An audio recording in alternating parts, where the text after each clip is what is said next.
আপনি আমাদের পোপ, আপনি আমাদের বড়, আপনার থেকে আমরা জ্ঞান পাই, আমাদের ভিতর আলোকিত হয়। আপনি মুখ দিয়া কথা খোলেন না কেন, বলেন না কেন? তো পাদ্রী বলতেছে, বলবো তো বলবো কি করে, এখানে একজন মোহাম্মদী আছে। বলবো তো বলবো কি করে, এখানে একজন মোহাম্মদী বসে আছে, যার কারণে আমার চেয়ার হেলতেছে, আমার মুখ বন্ধ হয়ে আসতেছে।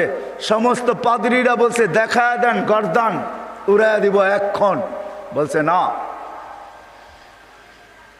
জুরুম আসছে বিদায় এটা কোনো দোষণীয় না, এই জন্য গর্দান উড়াইয়া দিবে, এটা হয় না। আমি একে পরীক্ষা করব, যদি এ পাশ করে তাহলে ছেড়া দিব, আর যদি পাশ না করে তাহলে আর গর্দান উড়াইয়া দিব।